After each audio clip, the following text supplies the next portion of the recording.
Como te decía, la mayoría de compañías que han sido adquiridas tienen éxito en el mercado y tienen un posicionamiento. Tienen hoy en día, ¿no?, con la importancia del mundo digital, tienen una página web. Entonces, siempre nos preguntamos, ¿qué debemos hacer? ¿Mantener la marca? ¿Transicionar a seguir? ¿No? Esto es algo que ocurre siempre en las multinacionales. Sí. La respuesta es transicionar a seguir. Hoy en día yo no sabría decirte cuánto tiempo es el periodo medio de utilización de un sistema de gestión por una compañía. En el pasado sí que lo podíamos medir con bastante precisión, era del orden de los 10, 12 años, y eso tenía una explicación, y es que los procesos de implantación de estos sistemas eran costosos. Pero esto ahora sí que ha cambiado radicalmente, porque el utilizar una solución u otra va a determinar el que tú puedas aprovechar en el mercado determinadas oportunidades o no.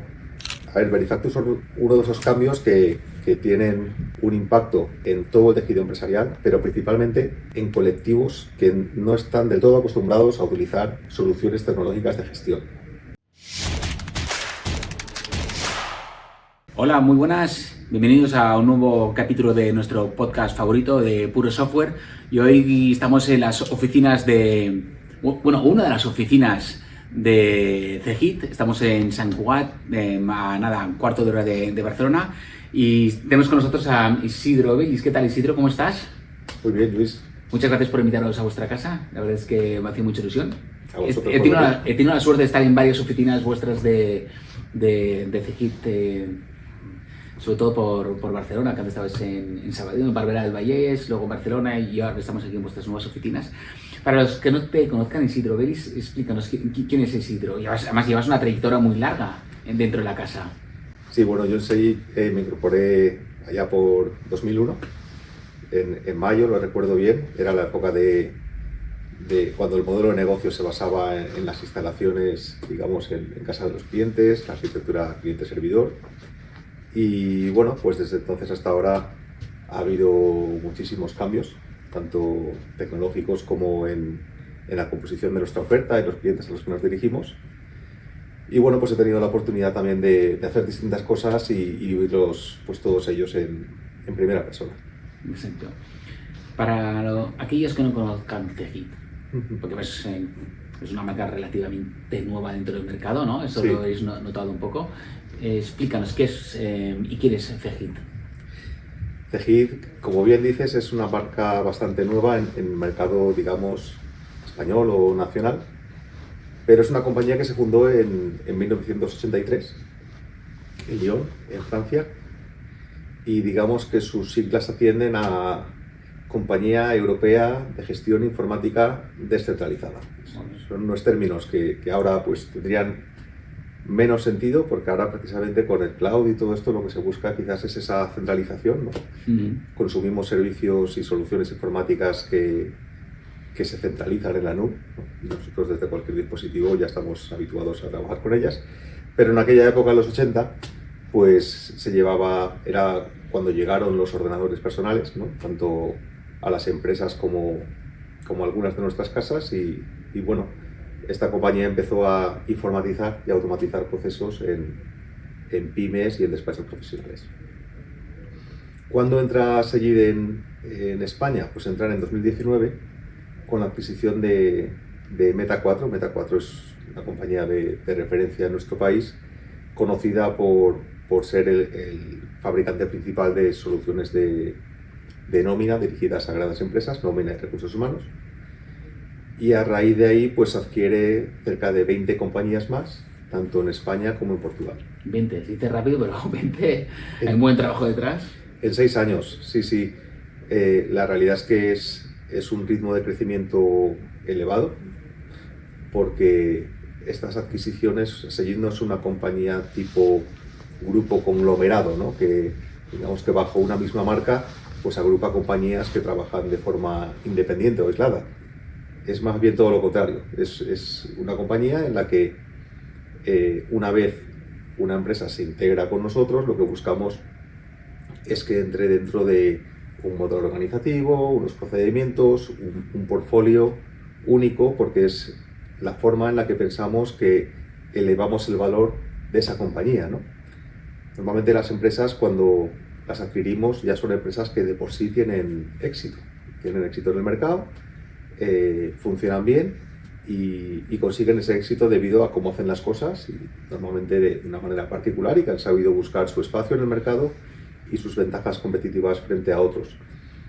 Cuando se integran en Segic, lo que buscamos es, a partir de nuestra metodología, experiencia e impacto, pues poder elevar, digamos, el valor que ofrecen a sus clientes, el nivel de profesionalización, y también que contribuyan, digamos, a una oferta única, global, donde bueno, pues hay todo un conjunto de especialización que permite que esos negocios pues se impulsen. Muy bien. Y si queremos poner un poquito de cifras respecto a Segic, pues no sé, número de trabajadores, número de empresas... Cifras a nivel global, porque es una compañía internacional, somos más de 5.000 empleados, y lo que sería nuestra región comprende España, Portugal, Latinoamérica y una parte, digamos, que la llamamos África lusófona, que son países de África de habla portuguesa. Okay. Somos 1.900 empleados. A nivel de facturación, el total es a cierre de 2025 de cerca de 1.070 millones de euros de facturación. Nuestra región comprende cerca de un 22% de esta cifra, y de ese 22, pues algo más de la mitad se genera en España directamente. Muy bien, muy bien. Y en España estás en diferentes ubicaciones, ¿no? Sí, en España, bueno, estamos en tantas ubicaciones como empresas se han ido adquiriendo, ¿no? Si bien las más representativas estamos intentando concentrarnos tanto en Madrid como en Barcelona. Pero bueno, luego hay otras múltiples localizaciones desde Santander, Almería, Cantabria, Valencia. Tenemos gente prácticamente en todas partes. Todas partes, muy bien. De hecho, bueno, nosotros también tenemos oficinas en Cantabria, y alguna vez con mi socio lo hemos hablado. Los Segic también están por aquí. Claro, habéis adquirido 20 empresas y además de todo tipo de soluciones, porque Segic, tú has hablado de Meta 4, líder en España en tema de software de recursos humanos, de nóminas, como bien comentas, pero habéis adquirido desde soluciones de CRM, de ERP, ¿no? ¿Cómo habéis hecho esa integración? Porque posiblemente en algún lado se pisaba una con las otras. ¿Cómo lo habéis hecho? Bueno, eso es parte de la gracia que tiene todo esto, ¿no? Efectivamente, Meta 4 fue la primera, y en este sentido es fácil porque no había dos compañías como Meta 4 en nuestra geografía. Pero en el momento empiezas a bajar a compañías más de tamaño medio y a los distintos sectores que ahora mismo trabajamos, que ahora hablaremos un poco de ellos, pues ahí sí que puedes encontrar muchísimo solapamiento entre distintas ofertas que existen en el mercado. ¿Qué es lo que hemos tratado? Hemos tratado de que las adquisiciones tuvieran un sentido, que contribuyeran, como te decía, a ese fin o a ese objetivo, que es disponer de un portfolio de soluciones que nos permita llegar a todo el mercado, y diferenciando en el mercado a nivel de segmento, gran empresa y mediana y pequeña empresa, y por otro lado, a nivel sectorial, los sectores que trabajamos específicamente en mediana empresa, pues van desde fabricación, distribución, construcción, sanidad, mantenimiento, restauración, sector público. Entonces, lo que hemos intentado, si viéramos una matriz, ¿no?, de segmentos y sectores, sí, es tener todas las intersecciones cubiertas. Y ahora mismo tenemos un portfolio que nos permite tener una oferta específica y clara para cada una de esas casillas. Claro, sí. Porque claro, sí que habéis adquirido alguna que es por producto, ¿no? El software de facturación para autónomos, por ejemplo, creo que era Pilas, ¿no? Por ejemplo, y alguna otra. Sí. Y luego alguna ya más por construcción, ¿no? Pero de sector, como por ejemplo puede ser construcción, ¿no? Claro, en el momento entras en el mundo de los ERPs, ahí, como te decía, la especialización es clave. Entonces, lo que hemos buscado es adquirir compañías que ya eran especialistas en determinados sectores. Una de ellas, quizás la más representativa, también por tamaño y incluso por antigüedad, ¿vale? Mucho más antigua que la Segic que hemos hablado antes, es Econ. Econ es una compañía especializada tanto en RP como en software de nómina y despacho profesional, y dentro de RP ya contaba con especialización tanto en manufactura como en distribución, como en sanidad y también en despacho profesional. ¿Qué le faltaba a Econ? Pues le faltaba quizás uno de los pilares fundamentales del tejido empresarial de nuestro país, que es la construcción. Y la construcción, pues ahí lo que hicimos fue adquirir una compañía llamada ProSoft, que tiene un sistema de gestión llamado Sigrid. Sigrid es, desde mi punto de vista, el ERP de construcción de referencia en nuestro país. De hecho, es el que sentó un poco la base de cómo trabajan la gran mayoría de constructoras en nuestro país. Fueron creadores incluso de formatos de intercambio de fichero conocidos, el famoso BC3, para los que sepan un poco de este mundillo seguro que lo reconocen. Este formato se creó en Sigrid y actualmente es como se intercambia información entre distintas constructoras y la administración sigue plenamente vigente. Y bueno, a partir de ahí ha habido otras muchas adquisiciones, quizás con mayor o menor nivel de solapamiento. Lo que siempre tratamos en este sentido es, de que si hay solapamientos, especificar claramente el posicionamiento de cada una de las soluciones, y si no tiene sentido dentro de un portfolio que se mantenga más de una solución para un mismo segmento y sector, pues hacer los correspondientes planes de migración, sobre todo para que los clientes de las soluciones que abandonan, digamos, el portfolio, pues tengan una alternativa dentro de nuestra propia oferta, y además encargarnos al 100% de que los traspasos de información y digamos, el paso a la nueva solución pues se haga sin fricción y sin impacto negativo en sus negocios. Claro.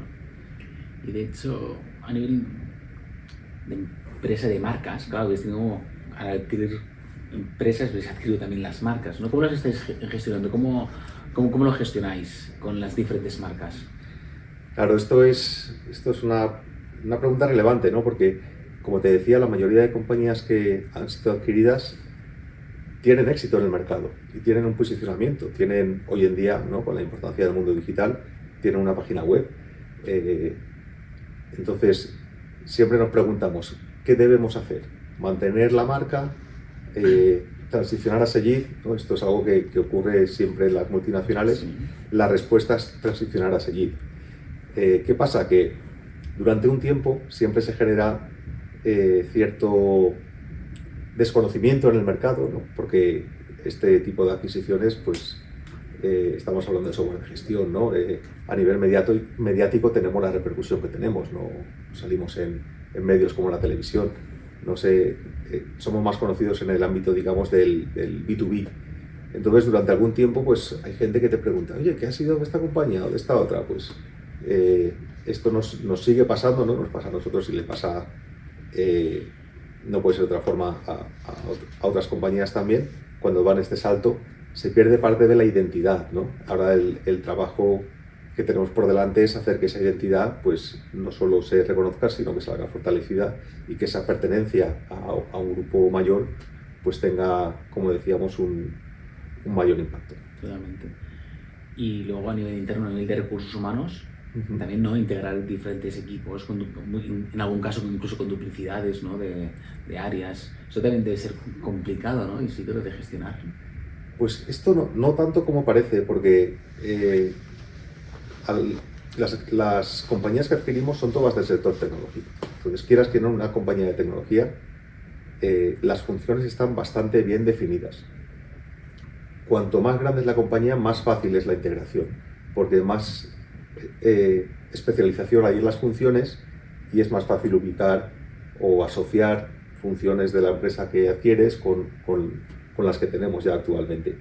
Sí que es verdad que cuando adquirimos compañías más pequeñas es un poco más difícil, porque existen personas que realizan funciones que, digamos, en una compañía mejor organizada se pueden realizar por distintos departamentos, ¿no?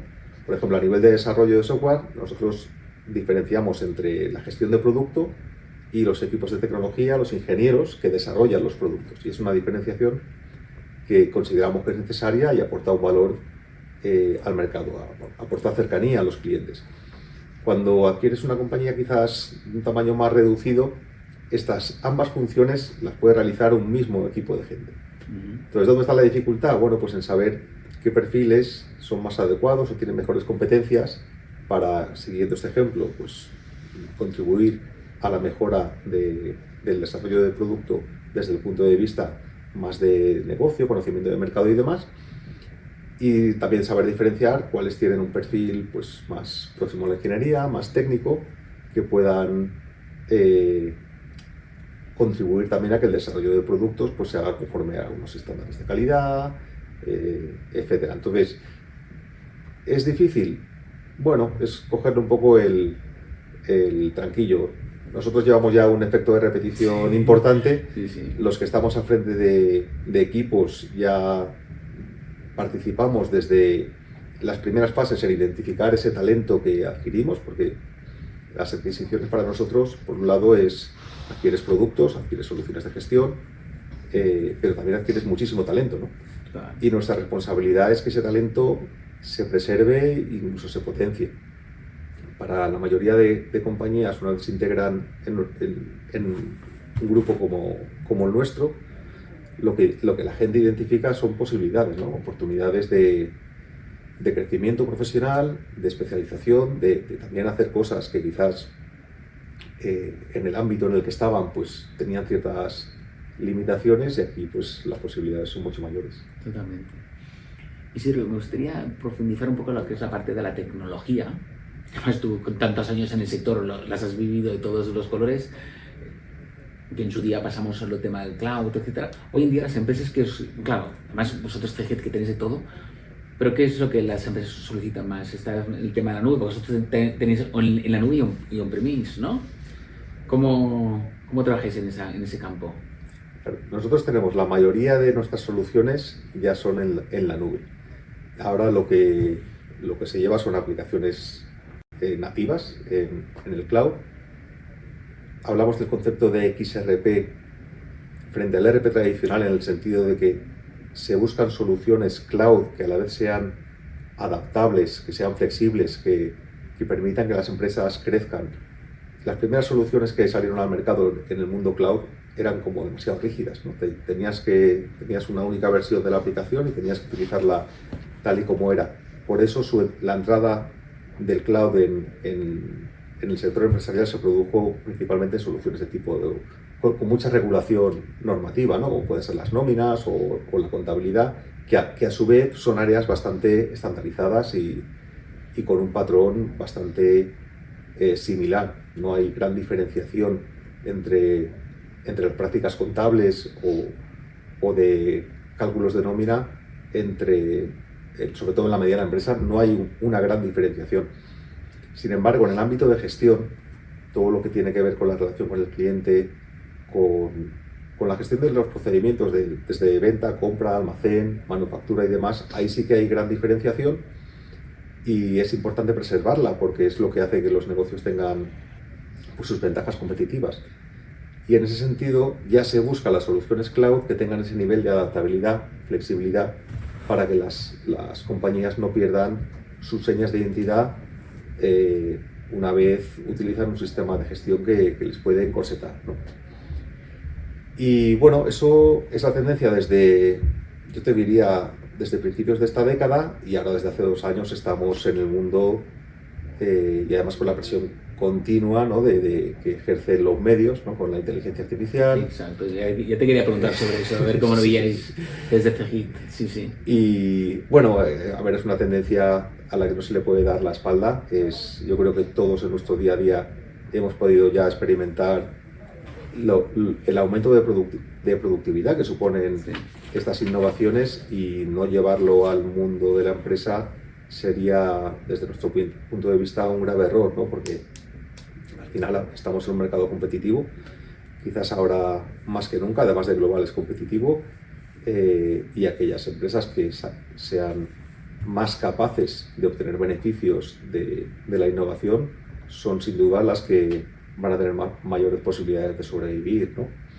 Y no es algo que convenga esperarse, es algo que hay que identificar dentro del negocio que tenga cada uno, cuáles pueden ser las áreas de actuación en las que esto puede tener un retorno y aplicarlo. Hemos hecho un estudio recientemente con nuestra base de clientes en el que hemos identificado que cerca del 70% de las tareas diarias que realizan los usuarios en una compañía son repetitivas. Claro, si hablamos de un 70% de tareas repetitivas, aquí es donde este tipo de tecnologías nos puede ayudar a automatizar. Imagínate que automatizamos la cuarta parte de esas tareas. Estás hablando de prácticamente un 20% de incremento de productividad. No ha habido salto tecnológico que permita un incremento similar a fecha de hoy. Entonces, bueno, nosotros estamos muy concienciados. En Segit existe pues, un concepto bajo el que englobamos todo lo que estamos haciendo al respecto, que es Segit Pulse. Segit Pulse es un conjunto de agentes inteligentes que están diseñados para asistir al usuario, para ayudarle a tomar decisiones, con los que se puede interactuar en lenguaje natural, permite que el usuario directamente hable con la aplicación y con sus datos, que le permiten automatizar procesos y que también le avisan o le advierten de cuándo tiene que intervenir porque hay una situación y empezamos a decir esto ya, hay una situación que requiere la atención de una persona o de un humano. Sí. Porque es que cada vez más hay situaciones que ya directamente no la requieren, porque las hemos automatizado, ¿no? Entonces, estamos ahí y tenemos que seguir insistiendo porque ahí es donde está el salto en la productividad que estamos viviendo ahora, pero que en los próximos meses, años, porque esto ya va de meses, pues vamos a ver en mucha mayor medida. Sí, vuestros clientes ya se están beneficiando de la IA dentro del ecosistema de Segit. ¿Podéis dar algún ejemplo de esto de productividad que comentabas? Sí, te voy a dar 3 ejemplos que son, además, identifican un poco las 3 tendencias o los 3 tipos de gente en los que estamos trabajando. Uno son los asistentes. En el mercado también se suelen llamar copilotos, ¿no? Son como un agente, un copiloto, lo que hace es ayudarte a que tu toma de decisiones, por ejemplo, sea más rápida y tenga una base de información más completa. Entonces, por ejemplo, tenemos el asistente financiero en las soluciones contables, que lo que te permite es, una vez has calculado los estados financieros, balance de situación, pérdidas y ganancias y demás, te ayuda a interpretarlos. Y además te permite generar informes a petición tuya. En lugar de tener que utilizar un sistema de los llamados Business Intelligence, ¿no? Donde ahí me configuro pues cómo quiero ver una cuenta de resultados particular, le puedes pedir a Segit Pulse que te la prepare. Y esto, claro, el ahorro en tiempo, imagínate que tienes una reunión mañana y dices, ostras, vienen de no sé dónde y les tengo que preparar una presentación donde tengo que explicar, pues, la cuenta de resultados en lugar de por unidad de negocio, pues yo qué sé, por sucursal, departamento, imagínate, cualquier cosa que te pidan. Esto en el pasado, pues había que llamar a los que saben de esto, ¿no? Preparar el informe, tal, pues ahora tú tienes ahí un sistema al que le puedes pedir que te lo presente, le puedes pedir que se lo envíe por correo a quien tú quieras y con la seguridad de que esa información está bien preparada, porque también hay un tema que tiene que ver con el rigor con el que utilizamos estas tecnologías, ¿no? Si tú te fijas, cuando utilizas las más famosas que puede haber en el mercado, a nivel personal, muchas te ponen la coletilla de que, oye, este sistema se puede equivocar, ¿no? Que no le hagas mucho caso a lo que te está diciendo, no te lo creas al 100% o no utilices esta información, yo qué sé, para determinar tus inversiones, porque puede haber un margen de error y ellos no se hacen responsables, ¿no? Cuando estás en un contexto empresarial, este tipo de cosas no las puedes hacer. Entonces, digamos que nosotros tenemos la responsabilidad como fabricantes de software de si estamos dando una información financiera o estamos ayudando a la interpretación de por qué unos cálculos de nómina se han hecho de una forma y no de otra. Utilizando estas tecnologías tenemos que ofrecer un nivel de seguridad elevado, no solo de seguridad en la respuesta, sino también de seguridad de que esos datos pues, no viajan por allí, también securizados, no se comparten con terceros que no se deban, o que el cliente no tenga conocimiento. Entonces, bueno, es nuestro día a día. Estamos continuamente haciendo este tipo de cosas y vamos con la prudencia que toca, pero también con este nivel de innovación. Te pongo 2 ejemplos más. Los agentes de automatización. Estos lo que hacen es identificar tareas repetitivas y proponerle al usuario su realización, de manera que, pues, tú imagínate que un agente identifica que tú haces algo de forma repetitiva. Lo primero que te va a preguntar es, oye, ¿esto que estás haciendo todas las mañanas, quieres hacerlo hoy? Tendrías que hacer esto, se supone que ibas a hacer esto, ¿quieres hacerlo? Y tú le dirás sí o no. Si en el momento le has dicho 3 o 4 veces que sí, ya lo siguiente que te va a decir es que esto parece que realmente es repetitivo, ¿quieres que lo haga yo por ti? Entonces, si tú tienes un margen de confianza para que esa tarea se realice siempre que se cumplan, digamos, las condiciones normales, pues le dirás que sí. Y entonces, a partir de ahí, solo te preguntará cuando, pues, determinado proceso, por ejemplo, una reclamación de impagados, ¿no? Si tú lo haces cada X tiempo, pues, en condiciones normales, ¿quieres que esto se repita? Sí, no. El día que ese proceso, por lo que sea, ha cambiado de forma suficiente como para que el agente considere que tú tienes que participar, pues te lo va a preguntar. Sí, sí, sí. Y luego también ahora hay unos agentes destinados a la puesta en marcha de nuestras soluciones. Y esto es innovador. ¿Y por qué es importante? Hoy en día, claro, yo no sabría decirte cuánto tiempo es el periodo medio de utilización de un sistema de gestión por una compañía. En el pasado sí que lo podíamos medir con bastante precisión, era del orden de los 10, 12 años, y eso tenía una explicación, y es que los procesos de implantación de estos sistemas eran costosos. Cuando una empresa decidía cambiar un RP, era un proceso de 1 o 2 años, traspasos de datos, formación, bla, bla, bla, y claro, luego después de, digamos, ese mal trago, entre comillas, ¿no? Esa inversión, pues las empresas se quedaban como estaban 10, 12 años mínimo. Algunas mucho más. Nosotros tenemos clientes que llevan con nosotros 20, 30 años y siguen utilizando en esencia, pues, las mismas soluciones evolucionadas. Pero esto ahora sí que ha cambiado radicalmente, porque el utilizar una solución u otra va a determinar el que tú puedas aprovechar en el mercado determinadas oportunidades o no. Si tú quieres mejorar la relación con tu cliente y para eso necesitas, pues, no sé, algún tipo de sistema de portales, de comunicación que tu solución no tiene, pues vas a querer irte a esa solución. Y entonces lo que estamos trabajando es en que nuestras soluciones sean fáciles de poner en marcha. ¿Y cómo hacemos esto? Pues con agentes que a partir de los datos que tú eres capaz de darles sobre tu solución antigua, te imagínate, quiero arrancar un módulo financiero para utilizar el asistente este que te he mencionado. Sí. Pues nuestra propuesta para el mercado es, si tú eres capaz de darme un balance de situación, un balance de sumas y saldos y poco más, nosotros te ponemos en marcha una contabilidad.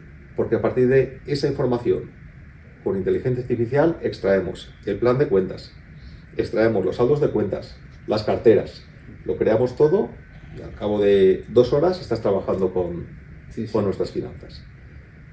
Claro. Esto para mí también es algo que llevamos buscando mucho tiempo, desde que los clientes empezaron a acostumbrarse por pagar una cuota mensual. Es el retorno inmediato de la inversión, ¿no? Yo contrato algo, empiezo a pagar mes a mes, pero es que al cabo del primer mes ya estoy analizando con inteligencia artificial mi negocio a partir de unos datos que vienen de otra solución, pero que con esta nueva pues tengo otros puntos de vista y otras posibilidades. Claro, sí, sí. El proceso de implantación es muchísimo más rápido para lo bueno y para lo malo también, porque para retener clientes no es tan difícil como antes que cambiar de solución, sino eso también es interesante.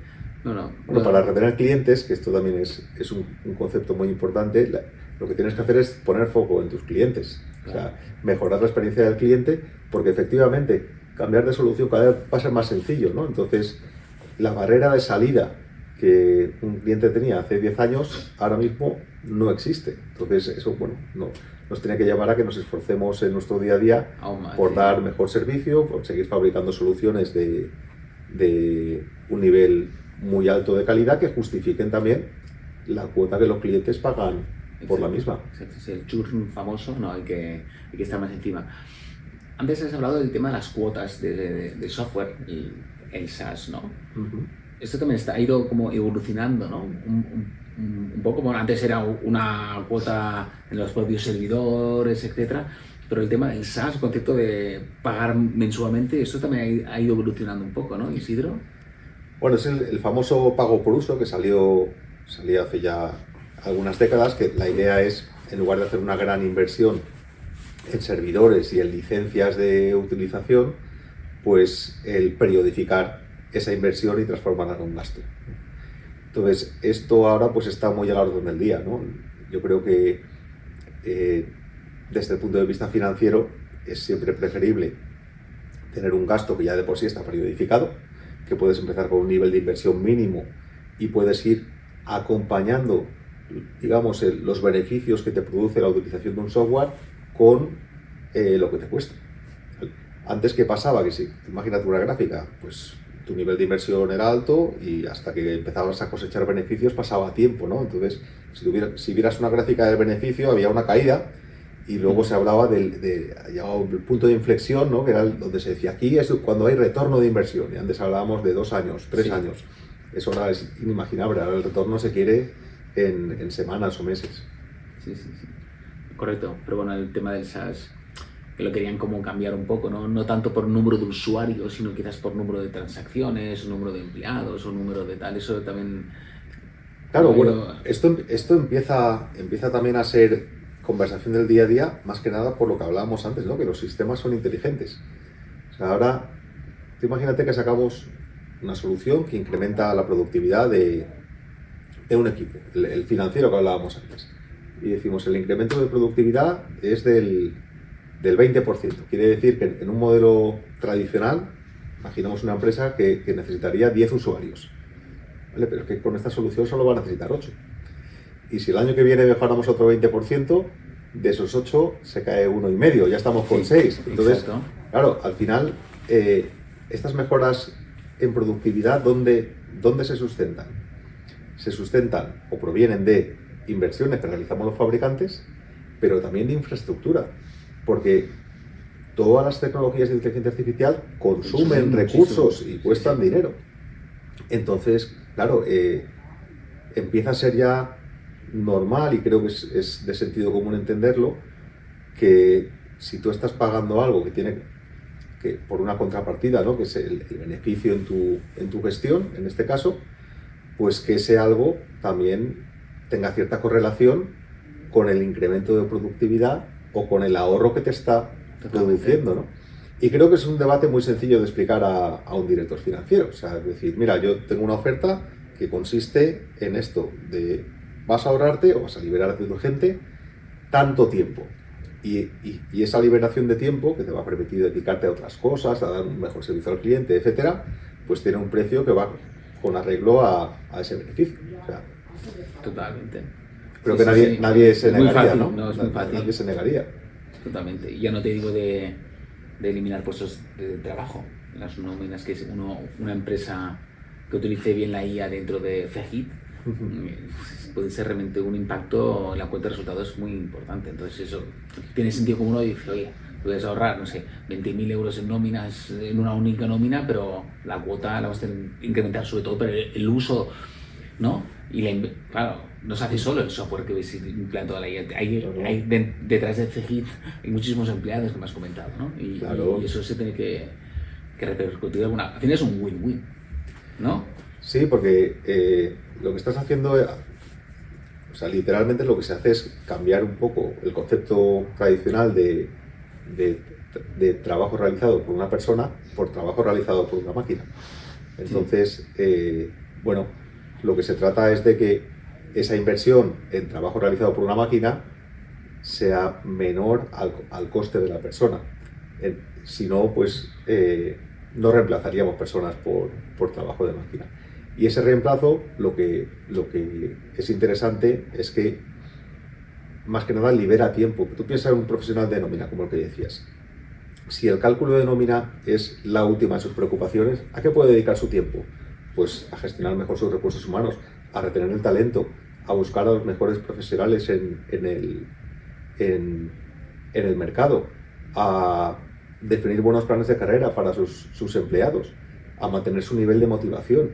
Estamos en una época en la que el talento a nivel profesional comienza a ser escaso para algunas funciones, ¿no? Entonces, la aportación de valor para la compañía es muchísimo mayor en este campo que calculando nóminas. Yo, cuando calculo nóminas, yo quiero darle a un botón y que ello se calcule bien. Sí. O que me diga, pues oye, mira, de las 1000 nóminas que te he calculado, estas 25 las vas a tener que revisar, porque pueden presentar algún tipo de anomalía. Es que además es un tema muy sensible, las nóminas. Ha sido parar algo que no. Son falta que este equipo que se hacer calcular mal la nómina a uno de tu equipo, sí. Bueno, pero la IA ha ido evolucionando tanto que, oye, si de 1000 solo tienes que revisar de 25, sabes que las otras están perfectas, efectivamente, pues es una maravilla. Esa persona, pues si antes calculaba 1000 nóminas, pues ahora puede calcular bastantes miles más. Sí. O dedicar parte de su tiempo a tareas de mayor valor añadido. Totalmente. Que esa es un poco la transformación a la que nos tenemos que enfrentar como sociedad, diría yo, ¿no? Porque cuando sale lo típico, ¿no? De la IA va a eliminar puestos de trabajo, tal, pues como en el pasado y en otras revoluciones, posiblemente lo que va a hacer la IA es crear otro tipo de trabajos y estos sustituirán funciones que dejará de tener sentido que hagamos. El miedo que tiene la sociedad, que es parte, desde mi punto de vista también es real, es que la IA es una innovación que va más rápido que otras innovaciones tecnológicas del pasado, ¿no? Entonces, bueno, vamos a ver cómo gestionamos como sociedad esta evolución, pero bueno, sin lugar a dudas, si las tareas que se eliminan son las de escaso valor añadido y nos centramos en tareas de mayor valor para los clientes, para el mercado, eso tiene que indudablemente repercutir tiene que tener un saldo positivo para la sociedad. Ese es mi punto de vista. Sí. Bueno, a ver cómo acaba de evolucionar, si nos adaptamos todos a ella. Me gustaría aterrizar, digamos, un poco más en España. Uh-huh. Isidro, que sabes que había la nueva normativa que tiene que entrar en vigor este enero del 2026, el famoso del facto. Pero y además yo sé que CGT ha invertido mucho tiempo y dinero en recursos, en formación, en adaptar internamente, ¿no? El software para cumplir con la normativa y de repente, 20 días antes de que se tenga que aplicar, se retrasa un año. ¿Eso cómo se ha afectado directamente? Bueno, a ver, Verifactu son uno de esos cambios que tienen un impacto en todo el tejido empresarial, pero principalmente en colectivos que no están del todo acostumbrados a utilizar soluciones tecnológicas de gestión. ¿Por qué? Porque las empresas, Verifactu, como sabes, consiste en el reporte fiscal de la facturación emitida en este caso a la agencia tributaria. Las empresas grandes ya estaban obligadas desde hace muchos años por el suministro inmediato de información, por el SI, y ahora tocaba llegar pues a las medianas y a las pequeñas. Para las medianas esto tampoco debería suponer ningún trauma. Al final tú haces facturas, pues bueno, que esas facturas se envíen o no a un organismo público tampoco debería ser algo muy complicado. Sin embargo, para los colectivos más pequeños, aquellos que no están acostumbrados a utilizar soluciones de facturación, pues sí que puede ser algo más complejo. Para nosotros, y es lo que hicimos con Verifactu, el cambio, más que basarlo en que, bueno, ahora estas facturas tienen que llegar a Hacienda para entendernos, digamos que nos había que retroceder o dar un paso atrás, que no es que las facturas tengan que llegar allí, es que tus prácticas en el ámbito de facturación deben ser las correctas. Las facturas, desde hace muchísimo tiempo, una vez se crean, no se pueden eliminar. Si se modifican, hay unos mecanismos oportunos para ello, las facturas rectificativas. En una factura no puedes cambiar el CIF del destinatario porque sí. Entonces, sin embargo, estas son cosas que las empresas seguían haciendo, ¿no? Entonces, si algo hemos tratado de evangelizar es precisamente sobre esto. Hay una normativa que es el reglamento de facturación que se ha de cumplir, y si no se cumple, cuando Hacienda disponga de tus facturas, pues va a identificar situaciones que podrían provocar pues un efecto no deseado, ¿no? Sanciones, inspecciones, ese tipo de cosas. Y como nuestra misión al final es proteger al tejido empresarial, pues lo que hemos tratado es de promover estas buenas prácticas para que cuando el día de mañana tenga que estar todo centralizado en la agencia tributaria, pues nada, nuestros clientes tengan el check de no presenta ningún tipo de sospecha o práctica no autorizada, y sus negocios no se vean implantados por ello. Claro. De hecho, tienen que entrar en vigor el año que viene. ¿Tú crees que se va a retrasar, Isidro, o vamos a estar porque eso ha generado bastante desconfianza, ¿no? Sí, claro, cuando una medida de estas características se retrasa pues, a 3 semanas, como decías, de la fecha de entrada en vigor, cuando existen muchísimas compañías que han utilizado subvenciones públicas para adoptar nuevos sistemas, los han puesto en marcha o estaban en proceso de transición. Claro, a 20 días de la entrada en vigor, casi todo el mundo había hecho ya sus deberes y estaba en pruebas y tal. Entonces, sí que es verdad que la confianza en que esto entre en vigor el día 1 de enero de 2027, pues ahora mismo, ¿en base a qué? ¿No? Si se ha retrasado una vez, ¿por qué no se va a retrasar 2 veces? Bueno, yo a estas alturas del año todavía no tengo una opinión muy formada. Sí que me gustará ver a partir de septiembre, octubre, el interés que se muestra tanto por parte de las compañías como también el interés que muestra la agencia tributaria y el gobierno en promover y recordar la entrada en vigor de esta norma. Y es ahí cuando veremos si esto pues hay un grado de certidumbre elevado de que entre en vigor, o ya veremos qué pasa. Debería entrar en vigor. Exacto. Debería entrar en vigor. La mayoría por no decirte la práctica totalidad de fabricantes hemos adaptado las soluciones. No hay un problema por parte del software existente en nuestro mercado. Sí que es verdad que la adopción en colectivos más pequeños pues presentaba algunas dudas. Quizás esto es lo que podría ocurrir también, que es el colectivo concreto de las microempresas y los autónomos, quizás podrían tener algo más de flexibilidad o ampliar el plazo para este colectivo. Yo creo que para la pyme sí que tendría sentido que entrase.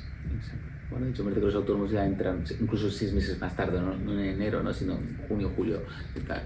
Y otra cosa, ya para ir acabando, Isidro, el kit digital, ¿qué impacto ha tenido dentro de las pequeñas y medianas empresas españolas?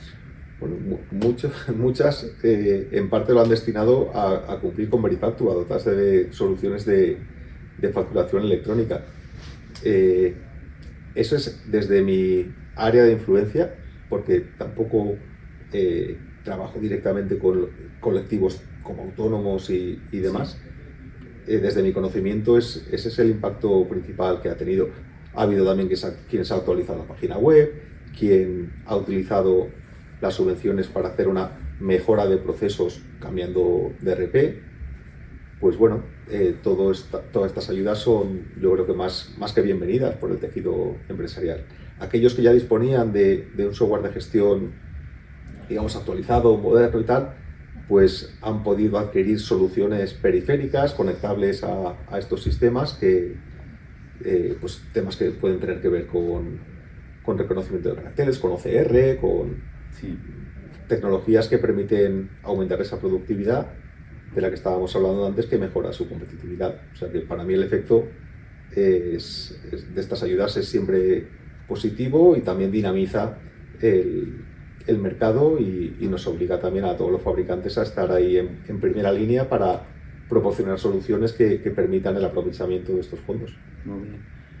Ya última pregunta, y si yo no te robo más tiempo. CEGIT, que nos lo has explicado muy bien.